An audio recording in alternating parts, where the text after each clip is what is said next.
علیہ وسلم تسلیما اللهم صل علی سیدنا مولانا محمد وعلى سیدنا مولانا محمد وبارک وسلم صلاۃ و سلام علیک یا رسول اللہ صلی اللہ تعالی علیہ وآلہ وسلم۔ آپ حضرات نے اس سے قبل وضو کے متفرق مسائل سماعت فرمائی، اس میں ایک مسئلہ آپ نے سماعت فرمایا تھا کہ درمیان وضو اگر ریح خارج ہو یا کوئی ایسی بات ہو جس سے وضو جاتا رہے تو نئے سرے سے پھر وضو کرے، وہ پہلے دھلے ہوئے بے دھلے ہو گئے۔ اسی طرح چلو میں پانی لینے کے بعد حدث ہوا، وہ پانی بیکار ہو گیا، کسی عضو کے دھونے میں کام نہیں آ سکتا۔ آپ وضو کر رہے تھے، چلو میں پانی لیا، اب ہوا خارج ہو گئی تو یہ پانی جو چلو کے اندر تھا وہ پانی اب بیکار ہو گیا، اس سے کسی عضو کو دھل نہیں سکتے، اسے کیا ہے پھینک دینا پڑے گا، وہ کسی عضو کے دھلنے کے قابل نہیں رہے گا۔ منہ سے اتنا خون نکلا کہ تھوک سرخ ہو گیا، لال رنگ کا تھوک ہو گیا، اور لوٹے یا کٹورے کو منہ سے لگا کر کلی کو پانی لیا تو لوٹا، کٹورا اور کلی پانی نجیس ہو جائے گا، کل پانی نجیس ہو جائے گا۔ آپ نے کیا ہے لوٹے کو منہ میں لگایا، اب کیا ہے منہ سے خون نکلا اور وہ کیا ہے تھوک پر غالب تھا، سرخ تھا، بالکل کیا ہے لال رنگ کا تھوک نکلا، مطلب کہ کیا ہے منہ سے خون نکلا، اب کیا ہے لوٹے کو منہ سے لگایا تھا تو لوٹا کیا ہو گیا نجیس ہو گیا، اور اس کے اندر جتنا پانی تھا وہ سارا کا سارا کیا ہو جائے گا نجیس ہو جائے گا۔ چلو سے پانی لے کر کلی کرے اور پھر ہاتھ دھو کر کلی کے لیے پانی لے۔ اگر درمیان وضو میں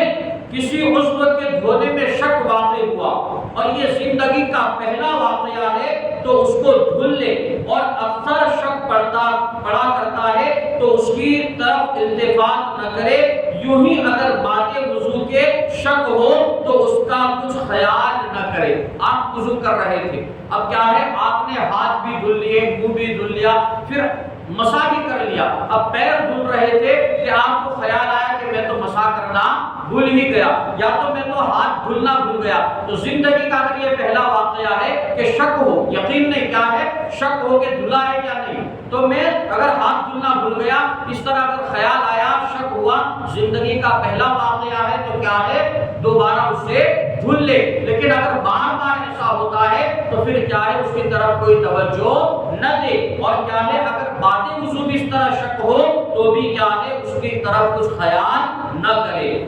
جو باوضو تھا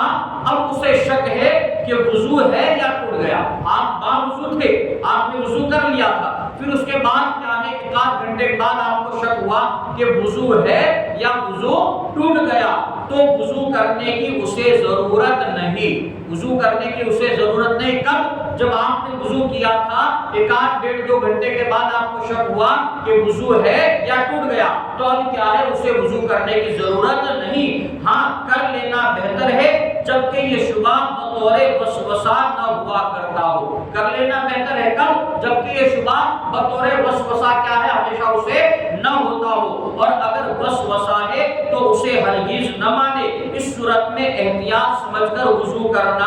احتیاط نہیں بلکہ شیطان لعین کی اطاعت ہے۔ کیا ہے؟ شیطان لعین کی اطاعت ہے۔ تو اگر کیا ہے زندگی میں پہلی مرتبہ ہوا تو لہذا کیا ہے وہ وضو کر لے، لیکن بار بار وسوسے آتے ہی رہتے اس طرح وضو کرنے کے بعد کہ وضو ہے یا نہیں، وضو ہے یا نہیں، تو یہ شیطان کی طرف سے وسوسے آتے ہیں، پھر کیا احتیاطاً وضو نہ کرے۔ اگر آپ احتیاطاً اس طرح وضو کرتے رہیں گے تو یہ شیطان لعین کی کیا ہے اطاعت ہوگی۔ اور اگر بے وضو تھا اب اسے شک ہے کہ میں نے وضو کیا یا نہیں، تو وہ بلا وضو ہے، اس کو وضو کرنا ضروری ہے۔ پہلے والا مسئلے میں کیا تھا کہ آپ نے وضو کیا تھا، ایک آدھ ڈیڑھ دو گھنٹے کے بعد آپ کو شک ہوا کہ وضو ہے یا ٹوٹ گیا، تو اس میں کیا ہے وسوسے ہے تو شیطان کی طرف سے ہے، لیکن آپ کا وضو تھا ہی نہیں، پھر وسوسہ آیا کہ وضو ہے یا نہیں، تو پھر کیا ہے یقیناً آپ بلا وضو ہے، آپ کے لیے وضو کر لینا ضروری ہے۔ ایک اور مسئلہ سماعت فرمائی، یہ یاد ہے کہ پاخانہ یا پیشاب کے لیے بیٹھا تھا، مگر یہ یاد نہیں کہ اس کے بعد میں نے وضو کیا یا نہیں، تو آپ پر وضو کر لینا فرض ہے۔ آپ نے پیشاب یا پانا خانہ کر لیا، پھر آپ کو یاد نہیں ہے کہ میں نے وضو کیا یا نہیں کیا، آپ بھول گئے، کبھی شک ہوتا ہے کہ کر لیا، کبھی شک ہوتا ہے کہ نہیں کر لیا، تو اس صورت میں کیا ہے، وضو کر لینا